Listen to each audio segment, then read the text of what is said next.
Hey guys, Miss Bianchi again. Hope all of you are doing well. The end is near, I promise you. I miss all of you so much. I really just can't wait until I can see you guys again. Today we are going to be doing Chapter 8, Section 1 notes, and it is Introduction to Quadratic Functions. So our learning target today is I can identify parts of a quadratic function.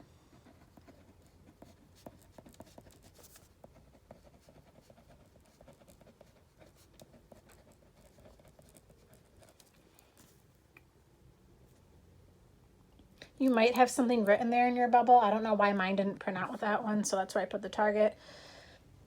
Now, standard form of a quadratic function is ax squared plus bx plus c. Now, the a and the b are coefficients, so that would be when a number would be in front of the x. The shape of a quadratic graph is a U-shaped curve.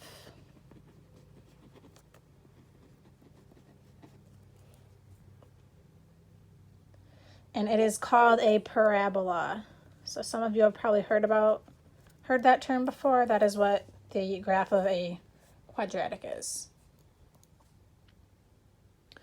All right, so when we look at the graph of a quadratic function, there's a bunch of different parts that we have to identify and key characteristics, okay? So the vertex, that is the highest or the lowest point.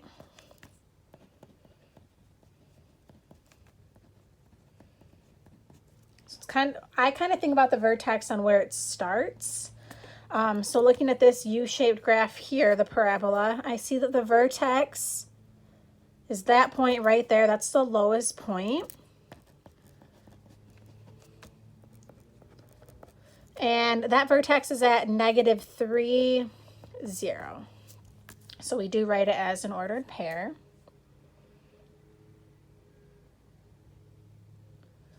Okay, moving on. The maximum, that is when the vertex is the highest point.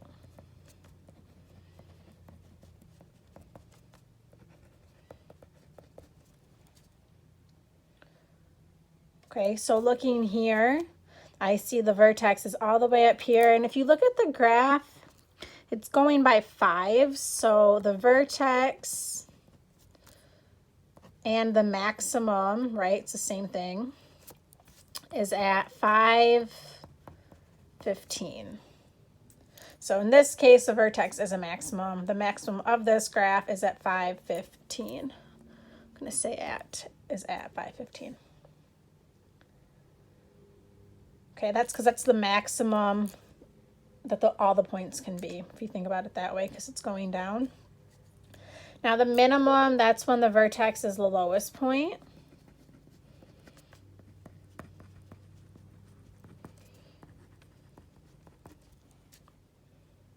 Okay, so looking at this graph, you know it's the minimum because the graph is going to keep going up and up and up. So the minimum here is at 0, -2. Now you might want to do a little side note. The maximum, the parabola will open down.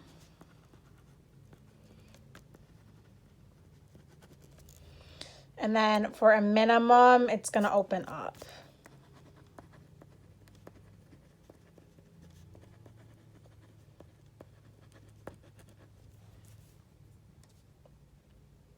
Give you a second to get that written down.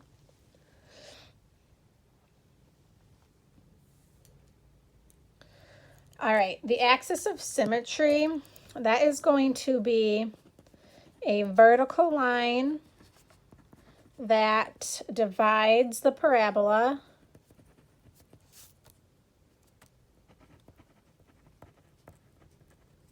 into 2 equal halves.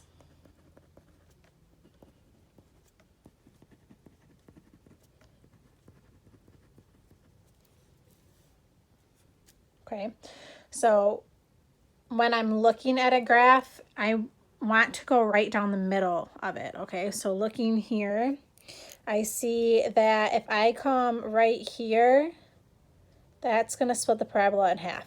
Now, the axis of symmetry always goes right through the vertex, so that would help you as well. So here, the axis of symmetry goes right through the vertex. I'm going to write that down, and I'm going to abbreviate AOS because it's just easier, shorter. It always goes through the vertex.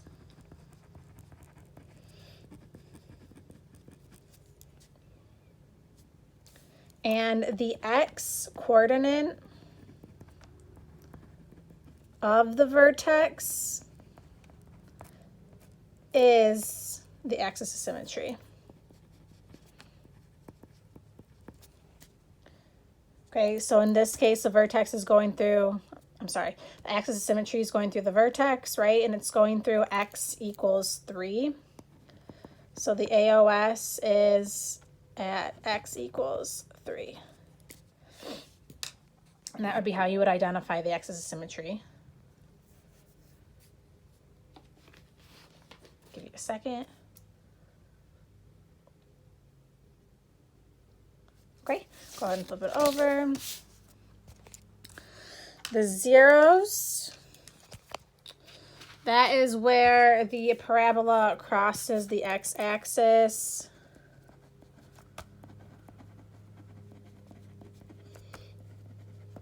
Oh, you can't see.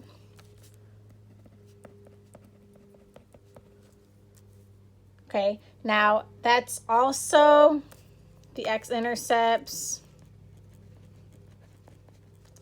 and these solutions to a parabola, which we're going to get to in a couple of days. The zeros are solutions to a quadratic. Okay, so looking at this graph here, where does the parabola cross the x-axis? I see right here, which is at 2, 0. And then right there, that is at 5, 0. I know that looks like a 5, but that's a 6, so don't let that worry you. Okay, so your zeros in that are at 2, 0, and 5, 0. Now, the domain, that's all of the x values that are going to be included in the quadratic.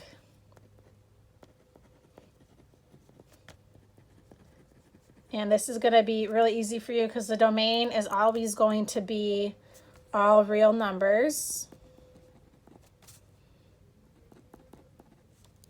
And we actually write the domain as negative infinity to positive infinity. Okay, and we use parentheses because you can always add or subtract one, right, to make a number bigger or smaller. So that will always be the domain of a quadratic. Now, as far as range goes, that's going to be all possible y values of the parabola.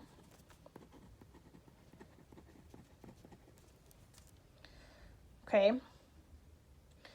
And for the domain, for the range, we actually have to look at the y in regards to the graph. So there isn't an end-all be-all like there is for the domain.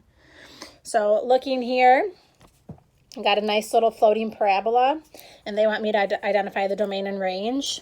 The domain is going to be negative infinity to positive infinity. Okay, and that is because x can be anything here, because this parabola is going to keep going up and up and up and up. Whatever x value you have, you'll still get a y value. Okay, now as far as the range goes, I have to look at my y values. And I see that my lowest point, or where it is in line with the vertex, that's what I meant to say, is going to be at y equals 5. So that means my range is going to be anything, y can be anything greater than or equal to 5 because it is in line with 5. Okay, but it can't be smaller because the parabola doesn't touch that. Now, when I write it in this notation, I'm going to have my 5 go on the left because that's my smallest number. My smallest number goes on the left.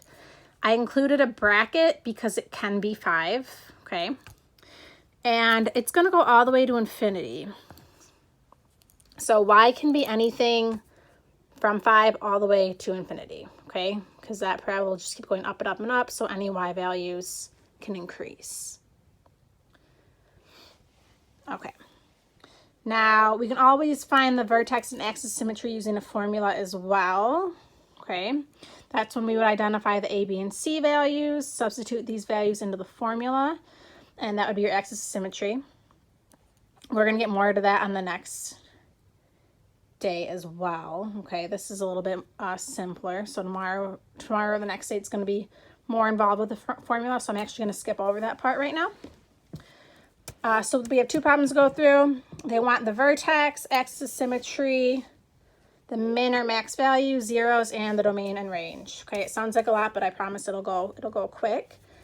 So I'm going to start with my vertex. And I see that my vertex is at -2, 4.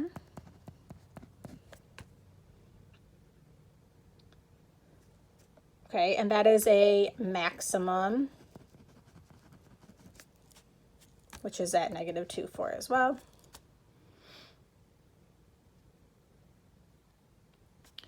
Now my axis of symmetry, that is going to go right through the vertex, which is at x equals -2.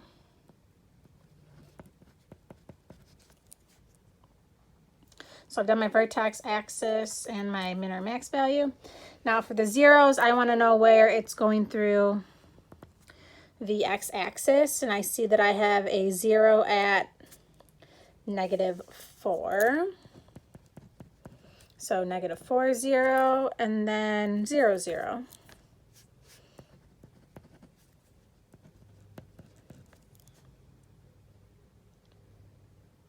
And then my domain and range. My domain is going to be -infinity to +infinity. Okay. And my range is anything that y can be. So I'm going to look at my y values, and I see that the highest that y is going to be is 4. So y is actually going to be less than or equal to 4. And then when I want to put that in interval notation, remember, my smaller numbers go first and then my bigger numbers, but I know I have to use 4, and 4 is actually the highest. So that means 4 is going to be on the right in this case. And then it's going to be -infinity to 4, because that means y can be anything here all the way up to 4, but I have to put my smaller numbers first.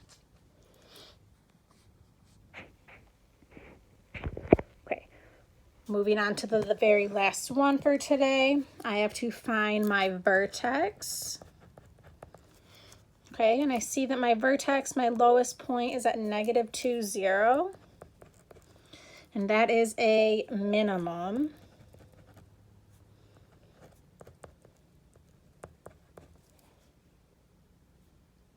Okay, now I need to find my axis of symmetry, or where the parabola gets cut in half. So I'm going to look at my vertex, and I see that it is at x equals -2. Now, one of the things about the axis of symmetry, if you were to think about flipping the paper in half, all of those points would get mirrored right onto the other points. So it directly splits it in half. If you were to fold it, it would be completely equal on top of each other. Now I need to find my zeros. Okay. And I just have 1 0 here because it only crosses the x-axis once. So my zeros, or my 0, is at -2, 0.